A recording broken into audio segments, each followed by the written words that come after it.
He told me he had a work retreat over my birthday, then took my sister to a luxury resort with the money he stole from my wallet. When I confronted him, he laughed and said I was lucky he stayed this long. Now he's alone and begging for a second chance, but I'm done being someone's backup plan. It was about a week before my birthday when my husband, Jake, casually dropped the news over dinner. He said he'd been selected for an exclusive leadership retreat, something his company did once a year for their top performers. The retreat, he explained between bites of steak, was scheduled right over my birthday weekend. Friday through Sunday. Mandatory, he said. No exceptions. I swallowed hard, trying to keep my smile in place. Oh, I said, setting down my fork. Well, that's amazing, babe. I'm proud of you. He reached across the table and squeezed my hand, but his eyes were already drifting back toward his phone, buzzing face down beside his plate. I didn't want to ruin his moment, so I kept it to myself, the tiny crack opening inside me. This would be the first birthday we'd spent apart since we met 6 years ago. We always made a big deal about birthdays. Last year he rented a boat. The year before he surprised me with a road trip to wine country. This year apparently I'd be alone. It'll only be a few days, he said, finally glancing up. We'll celebrate when I get back. Something even better, okay? I nodded, forcing a grin. Okay. Of course. Inside though something felt off. Over the next few days, Jake became weirdly busy. Always texting, stepping outside to take calls, making last-minute retreat preparations. I chalked it up to work stress. After all, he was ambitious. Always chasing the next promotion, the next title, the next bigger paycheck. Maybe I was just being needy. I tried to fill my birthday weekend with plans. I baked myself cupcakes. I scheduled a movie night with myself, complete with popcorn and my favorite cheesy rom-coms. I even booked a massage at a small local spa, telling myself it would feel luxurious even if I was by myself. The morning of my birthday, Jake kissed me quickly on the forehead, suitcase in hand. You're amazing, he said. I love you. I'll call you tonight, promise. And then he was gone. I watched him pull out of the driveway, the taillights of his black SUV blinking until they disappeared down the street. The house felt colder without him. Too quiet. I spent the day trying not to check my phone. Trying not to think about the fact that the only person I wanted to celebrate with was miles away, probably surrounded by new coworkers and luxury buffets and corporate bonding activities. He texted once around noon. Happy birthday, babe. Sorry again. Love you so much. That was it. No call that night. No call the next morning. Only silence and the bitter taste of disappointment sitting heavy in my chest. I didn't want to cry. I really didn't. But when I set up the candles on the small cake I'd baked for myself, a lopsided chocolate mess, and tried to sing Happy Birthday in an empty kitchen, I couldn't hold it together anymore. I cried until my face hurt. And when I finally fell asleep on the couch, still wearing my party dress, I promised myself next year would be different. Next year, I'd celebrate me. I just didn't know yet that everything was about to change far sooner than that. 2 days after my lonely birthday, I was back at work, trying to push the weekend out of my mind like it was some bad dream. It wasn't easy though. Every time someone asked, so how was your birthday? I had to fake a smile and say quiet but nice. Lying tasted like metal on my tongue. That Tuesday afternoon, sitting at my desk, half-heartedly answering emails, I made the mistake of opening Instagram. Just for a second, I told myself. Just to scroll. Distract my mind. Big mistake. The first thing that popped up was a story from my sister Claire. I tapped it, not even thinking. There she was lounging on a deck chair, drink in hand, wearing a white fluffy robe embroidered with the logo of Sierra Heights Spa Resort. A 5-star getaway. The kind you only ever see in those luxury travel ads with couples smiling over wine glasses and infinity pools. My stomach twisted. Claire had captioned the story. Best weekend ever. #blessed. Weird, I thought. Claire didn't mention any weekend plans. And wait, hadn't she said she was working all weekend covering a coworker's shifts? I clicked her profile. New post. It was a photo taken by the pool. She was wearing a sundress and a necklace. My necklace.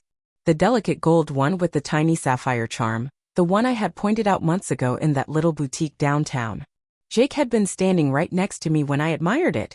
He'd laughed and said, maybe someday, birthday girl. Now here it was, shining proudly on my sister's neck. I stared at the photo, my fingers trembling so hard I almost dropped my phone. And then in the background, slightly blurred but unmistakable, I caught a glimpse of a man. Dark hair. Black SUV keys dangling from his hand. Jake. My heart dropped to the pit of my stomach. I zoomed in, hoping I was wrong, hoping I was seeing things, grasping at any possible excuse, but no. It was him. The retreat, the work trip, the missed calls, all of it had been a lie. For a second, the whole world around me seemed to tilt sideways. I put my phone face down on my desk and just stared at the wall, feeling my pulse thunder in my ears. It was like all the air had been sucked out of the room. I left work early, mumbling something about a headache. When I got home, I went straight to the bedroom, heart pounding harder than it had even the night Jake kissed me for the first time. I yanked open the top drawer of my nightstand, where I had left an envelope, the birthday cash my parents had given me last week. Crisp $100 bills tucked inside, meant for me to splurge on something special. The envelope was gone. I tore through the drawer, the other drawers, the closet, my purse. Nothing. No money. No note. No explanation. I stood there in the middle of our bedroom, our wedding photo mocking me from the wall, and realized he had stolen my birthday money, taken it to wine and dine my sister at a resort. On the weekend, he was supposed to be at a leadership retreat. It was so cruel, so absurd, so cinematic in its betrayal, that for a moment all I could do was laugh. A dry, broken little sound that didn't even sound like me. And that was the moment I knew. The man I loved didn't just forget about me. He chose to betray me. Planned it. Funded it with the cash meant to celebrate me. The ache inside me shifted, cooling into something sharper, more dangerous. Not just sadness anymore. Something closer to rage. But the worst part? I still had no idea how low Jake could sink. Not yet. I spent the rest of that night pacing the living room like a caged animal, phone clutched in my hand, scrolling and refreshing Claire's page like some desperate, broken thing. Every time I looked, more photos popped up. Smiling selfies, champagne glasses clinking, candlelit dinners. Every single image felt like a knife between my ribs. Jake was in the background of some of them, barely, but enough. The way he leaned toward her in one shot, laughing like he hadn't a care in the world, made my throat close up. That laugh used to be mine. I sat on the floor with my knees tucked up under my chin, trying to figure out what to do. Text him? Call him? Text her? But what could I even say? The betrayal was so big, so absurd, that trying to wrap words around it felt impossible. Besides, deep down, I didn't want to ask questions. I didn't want to hear lies. I needed to see him. Look him in the eyes and give him a chance, a final deadly chance, to tell me the truth. When the clock hit 11 p.m. and I couldn't take it anymore, I sent a simple text. Are you home yet? No reply. Of course. The coward probably needed time to come up with a story.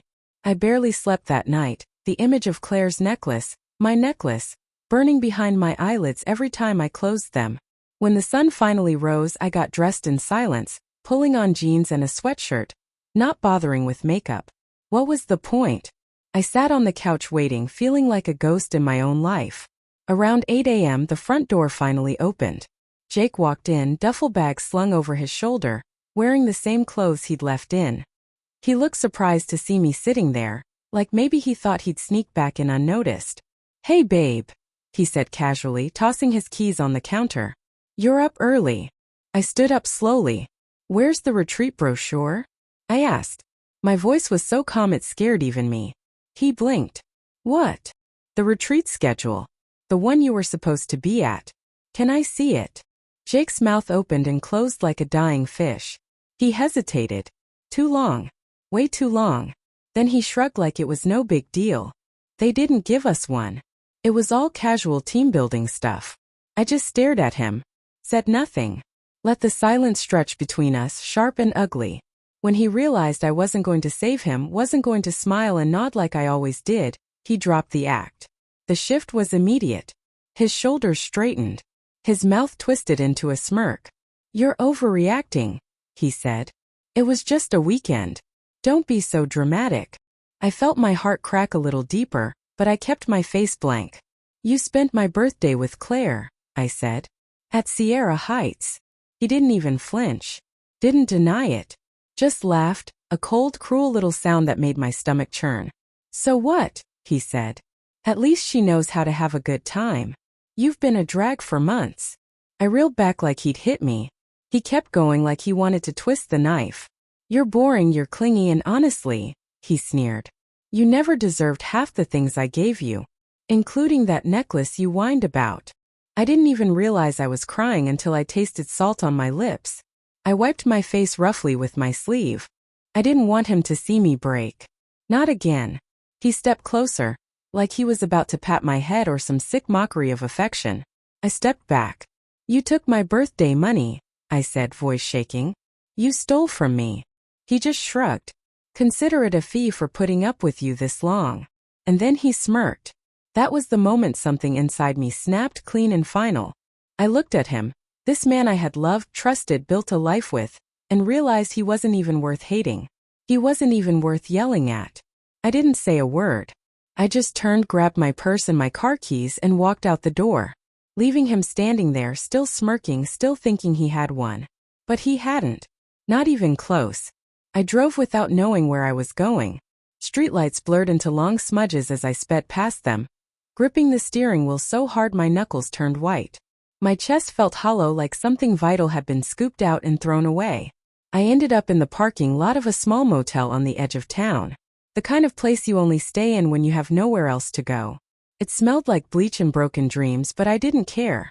I checked in with cash, ignoring the pity in the clerk's eyes when I said, just one night. I didn't want sympathy. I didn't want anyone's kindness. I just wanted silence.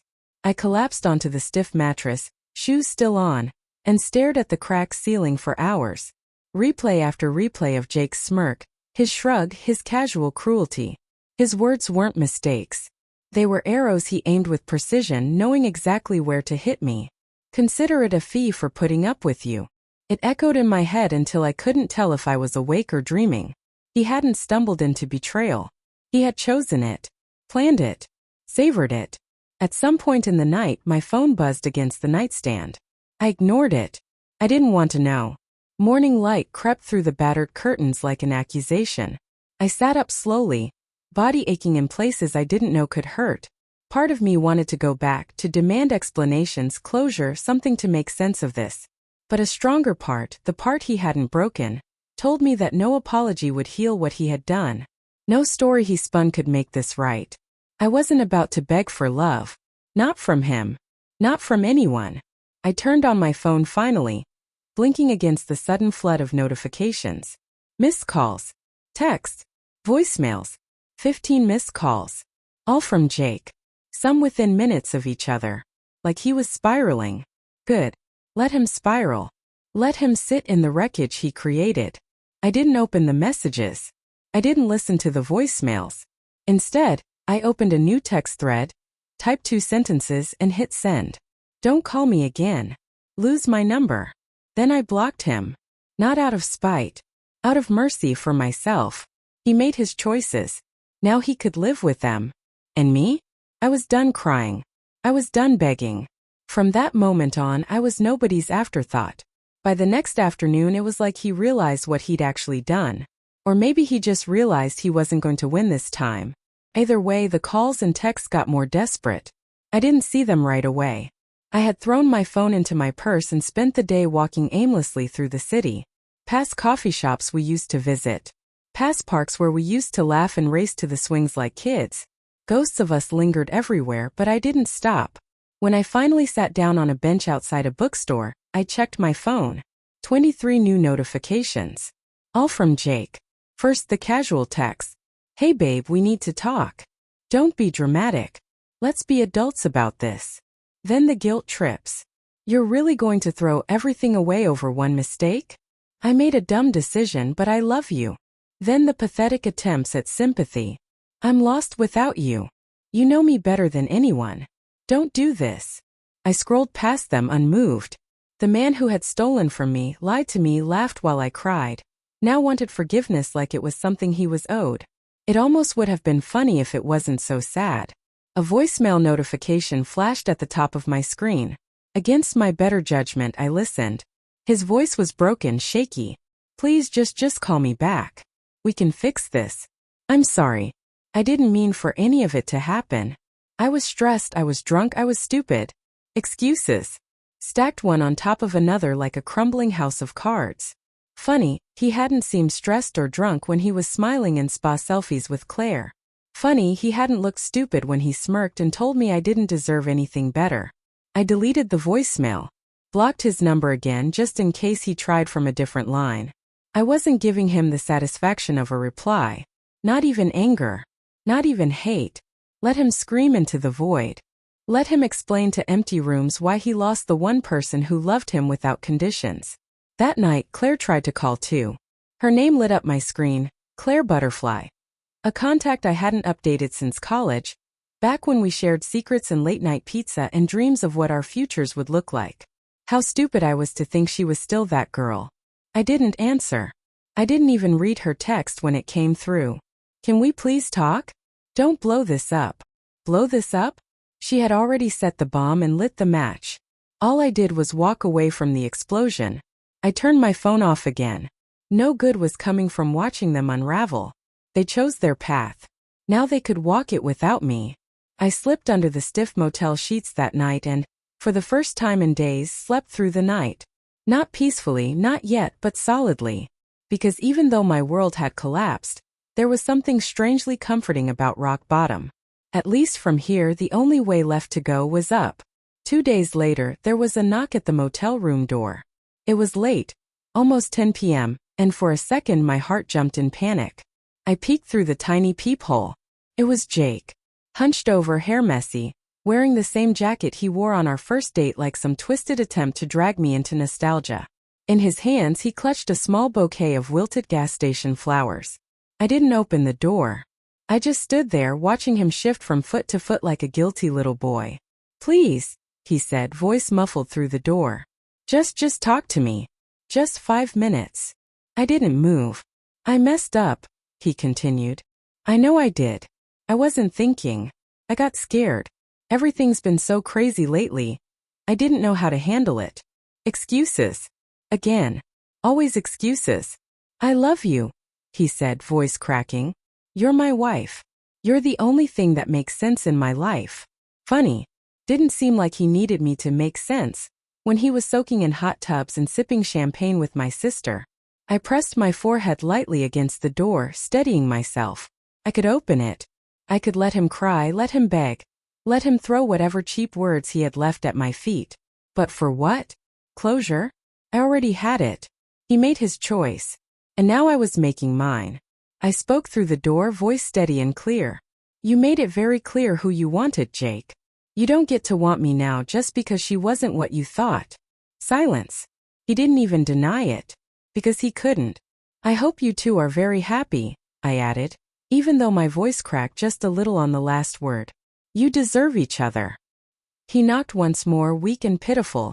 Then finally, slowly, I heard his footsteps retreat. The sound of his car starting and pulling away was the most beautiful thing I had ever heard. I didn't cry. Not this time. I just sat back on the edge of the motel bed, feeling hollow but stronger somehow. Cleaner. Because I realized something then. I wasn't the one who lost anything. Jake lost me. He lost loyalty, love, trust, the kind of devotion people spend their whole lives searching for. And me? I had lost a liar. A thief. A coward. I could live with that trade. Gladly. The morning after Jake came to the motel, I woke up to another flood of texts. Some angry. Some pathetic. Some pretending like nothing had even happened. I didn't read them. Not anymore. They didn't deserve space in my mind. Not after everything. Instead, I packed my bag, checked out of the motel, and drove to my parents' house 2 towns over. I didn't even call ahead. I just showed up on their doorstep with my duffel bag and tired eyes. The moment my mom opened the door, she pulled me into a hug so tight it knocked the breath out of me. No words. No questions. Just unconditional love. The kind Jake had never understood, even when it was right in front of him. Over the next few days, I started the quiet, careful process of undoing my life with him. Bank accounts separated. Locks changed. Lawyer consulted. It wasn't just a breakup. It was an extraction. Surgical. Precise. Necessary. Claire tried reaching out too. A clumsy apology about how things just happened. And it wasn't supposed to be like this. As if betrayal was some storm they accidentally walked into. as if they hadn't made every choice, every lie, every stolen moment. I didn't respond to her either. Some things don't deserve forgiveness. Some bridges aren't burned. They're obliterated. 1 week after I left, Jake showed up one last time. This time at my parents' house, banging on the door like some drunk college boy who couldn't take a hint. My dad answered firm and calm and told him to leave. Jake shouted that he was sorry, that he loved me, that he couldn't live without me. And that's when my mom, bless her, leaned over the porch railing and said, loud enough for the whole block to hear, "You should have thought about that before you treated her like garbage." Jake left after that. For good. No more calls. No more texts. No more pathetic shows. I heard through a mutual friend that he and Claire didn't last long. Of course they didn't. They were built on betrayal. And betrayal is a house with no foundation. As for me, I found a new apartment a few towns away. Started over. New job. New life. New dreams. And every year when my birthday comes around, I make a promise to myself. I celebrate me. Not quietly. Not with apology. But loudly, brightly, shamelessly. Because now I know. You don't need someone else to make you feel special. You don't need someone else's love to prove your worth. I was enough the whole time. Jake was just too small to see it. And I never needed his love. I just needed my own.